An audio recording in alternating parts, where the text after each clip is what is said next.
मैं गार्गी वर्मा आज अपने साथियों के साथ एक परियोजना कार्य प्रस्तुत करने जा रही हूँ, जिसका शीर्षक है आज के समय में जनसंचार का महत्व। अब मैं अपनी अध्यापिका श्रीमती नीरा तिवारी मैम का धन्यवाद करना चाहती हूँ, जो उन्होंने मुझे और मेरे साथियों को ये परियोजना कार्य करने के लिए प्रोत्साहित किया। अब मैं अपने साथियों का परिचय आपको देना चाहती हूँ। गार्गी वर्मा, श्रेया तिवारी, मोहम्मद अमान आलम, अदिति श्रीवास्तव और मोहम्मद अयान। जब हम किसी निश्चित उद्देश्य की पूर्ति के लिए एक ही स्थान से बहुत बड़े जनसमुदाय तक संदेश का संप्रेषण करते हैं तो उसे जनसंचार कहा जाता है। जनसंचार के कार्य सूचित करना, शिक्षित करना, मनोरंजन करना एवं किसी काम के लिए प्रोत्साहित करना। जनसंचार की प्रमुख विशेषता ये है कि जनसंचार माध्यमों के जरिए प्रकाशित या प्रसारित संदेशों की प्रकृति सार्वजनिक होती है। इसका अर्थ ये हुआ कि समूह संचार की तुलना में जनसंचार के संदेश सबके लिए होते हैं। इंटरनेट की परिभाषा। इंटरनेट ब्रेक क्षेत्र में ऐसा जुड़ा नेटवर्किंग सिस्टम है जो कि टीसीपी/आईपी प्रोटोकॉल के उपयोग से एक कंप्यूटर से दूसरे कंप्यूटर के बीच विभिन्न प्रकार के मीडियम के माध्यम से सूचना, जानकारी या डाटा का संचार या आदान प्रदान के लिए उपयोग किया जाता है। इंटरनेट के फायदे नुकसान। इंटरनेट के फायदे: ऑनलाइन बिल सूचना भेजना या प्राप्त करना, ऑनलाइन ऑफिस, ऑनलाइन शॉपिंग, व्यापार को बढ़ावा, ऑनलाइन नौकरी या जानकारी व आवेदन। इंटरनेट के नुकसान: अगर आप इंटरनेट का इस्तेमाल online banking, shopping, networking site या किसी अन्य साइट पर करते हैं तो आपका पर्सनल इन्फॉर्मेशन का गलत इस्तेमाल किया जा सकता है। इंटरनेट के सोशल नेटवर्किंग साइट के जरिए अपेक्षण ऑनलाइन चैटिंग कर लेते हैं, जिससे सामाजिक तौर पर मेल मिलाप समाप्त हो जाता है। इंटरनेट के जरिए ईमेल पर शॉपिंग यानी अवांछनीय ईमेल आता है, जिसका मकसद केवल गोपनीय दस्तावेजों को चोरी करना होता है। इंटरनेट का उपयोग से आपकी कंप्यूटर में वायरस का खतरा बढ़ा जाता है।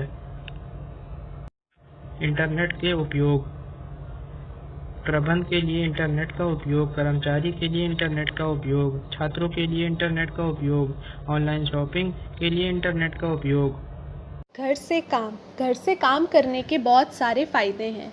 उनमें से कुछ अच्छी बातें यह हैं कि घर से काम करने का पहला फ़ायदा, कोई यात्रा नहीं करनी पड़ती। आप जब घर से काम करते हैं तो आपको कहीं आना जाना नहीं पड़ता।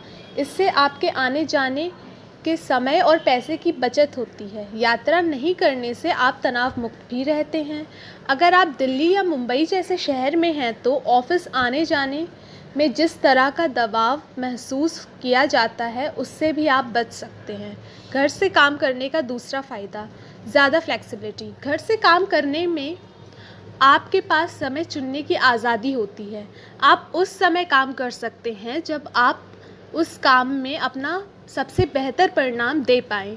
आप पूरी तरह से लगन के साथ उस समय पर काम कर सकते हैं। घर से काम करने का तीसरा फ़ायदा, ध्यान भटकाने से बच सकते हैं।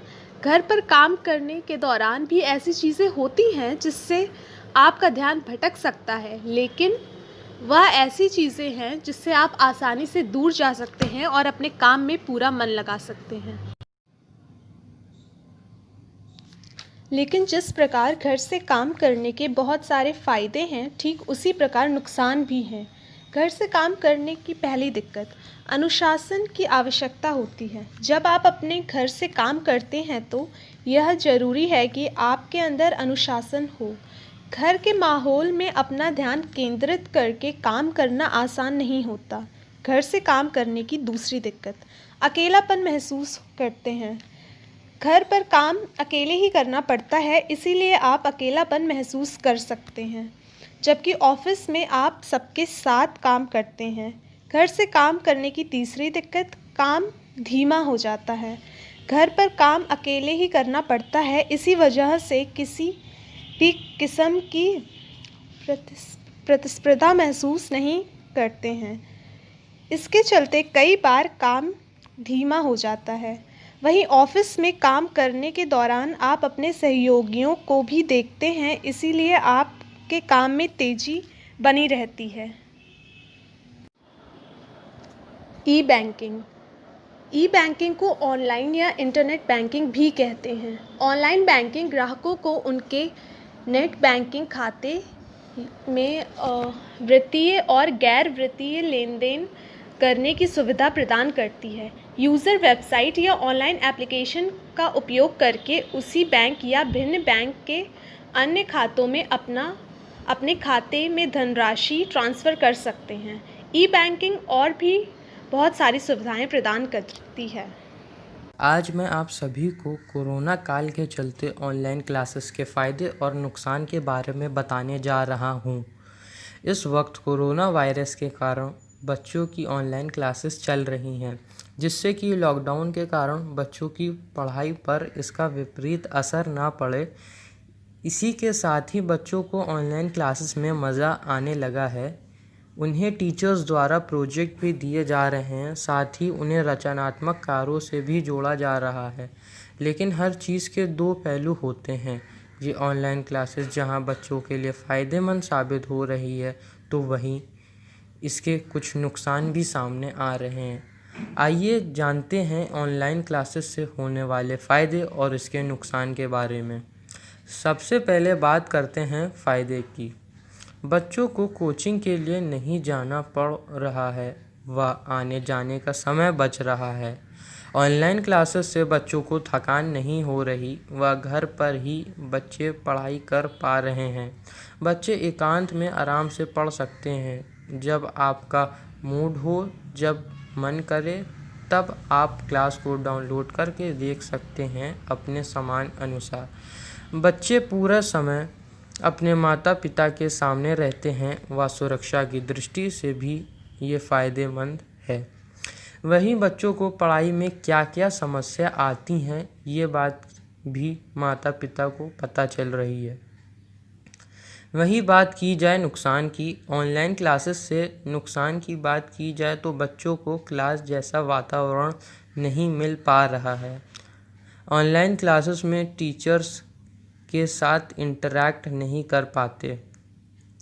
आपके साथ बहुत सारे दूसरे स्टूडेंट्स भी टीचर्स से सवालात करते हैं और आप मैसेज करते हैं, तो हो सकता है कि अध्यापक आपके मैसेज ना पढ़ पाए। मोबाइल, लैपटॉप व टैबलेट का ज़्यादा उपयोग बढ़ गया है, जिससे स्क्रीन टाइम बढ़ने से आँखों पर इसका असर पड़ने का खतरा है। जहां माता पिता अपने बच्चों को मोबाइल से दूर रखना चाहते हैं, वहीं ऑनलाइन क्लासेस से बच्चों को मोबाइल दिया जा रहा है। मैं आप सभी का धन्यवाद करना चाहती हूँ कि आप सभी ने अपना इतना महत्वपूर्ण समय निकाल कर हमारी ये परियोजना कार्य को देखा। धन्यवाद।